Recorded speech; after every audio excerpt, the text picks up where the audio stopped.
Marriage, the Lord asked me, what is the purpose of marriage? And the thoughts of the things that were taught began to run through my mind. You know, we hear things like, marry who you love, it's about happiness, make sure you are happy, and all of these are very beautiful. But the Lord said to me, he said, does marriage sit on these things? Because you can be happy with somebody that is not going in the direction of your destiny, if you have not found your destiny. Because the things that make men happy are strange. The things that make men happy, they are strange. And God began to give me some secret things that I've never heard preached anywhere. You know, he told me the first purpose of marriage is to give you the privilege to be conformed to the image of God. He said that is why you will not find who you want to marry on the street. You will walk on that person. You will cultivate that person. And while you are cultivating that person, yourself will be cultivated in the process. So you may be looking for a woman that is patient. Meanwhile, her impatience is what will help you to learn temperance and endurance. So when God points at your wife may not have patience. So if you are looking for marriage to be happy, and you think happiness is about patience, you will miss your wife. Because the idea is that you'll be conformed to the image of Christ. Meanwhile, the endurance that you don't have is a patience that will teach you that endurance. So God will deliberately allow you to marry her, and it may take you 6 years to cultivate endurance. And you will learn it by teaching her. That's a school of the spirit. So he said a higher purpose of marriage is for you to be conformed to the image of God. So that happiness will be captured in fulfillment, not in excitement. It is when you have cultivated her and the glory in her spirit begins to emanate, that's when you'll be fulfilled. It's in that fulfillment that you'll be happy. And I never saw it anywhere. So I began to, you know, I used to love tall and fair damsels. And my goal of happiness was to find a woman without blemish. When I went to pray, I gazed into the spirit and I contemplated a tall and elegant damsel, flawless in expression.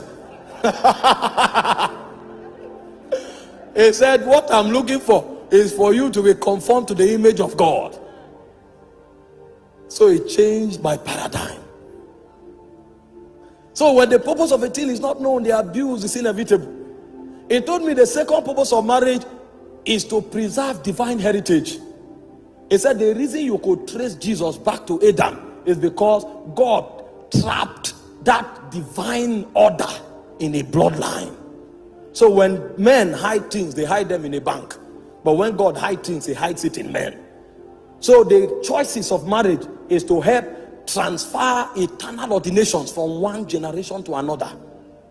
So it is God's way of hiding dimensions of the spirit.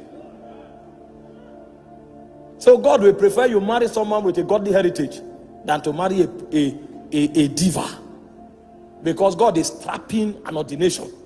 And only in such vessels can eternal ordination be captured. I said, wow. I was not ready to marry. If I married 5 years ago, my wife would have been a goddess. But my ministry would have ended by now. He said the third purpose of marriage is worship. He said because it is in finding your wife that you will learn how to bend your will. Because worship is not a good song. Worship is the ability to conform to the will of the Father. So it is it's not what I desire, it's what you desire. Not my will, but thine. And he said it's in marriage that you will discover that. I said, wow. So when the purpose of a thing is not known, the abuse is inevitable. He said the fourth purpose of marriage is so that you can learn the mystery of oneness. That's the mystery that holds the Godhead together. The Father, the Son, and the Spirit. The ability to live and become one.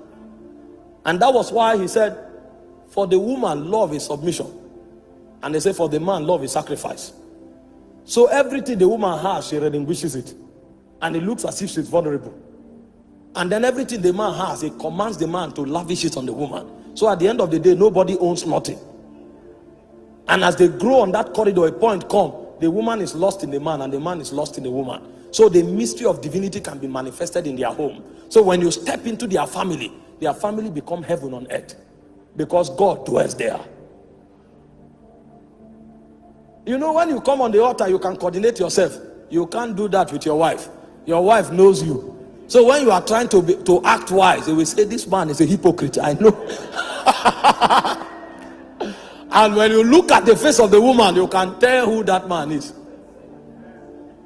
When oneness is achieved, alignment is achieved. So that man, his communication frequency with his wife will become heightened. When he looks at that woman, he is saying much more than words can ever articulate. That's a mystery. It's only in the Godhead that you find such mystery. That the Son can be on earth, he knows what the Father is doing in heaven. It's oneness. He said the fifth purpose is priesthood.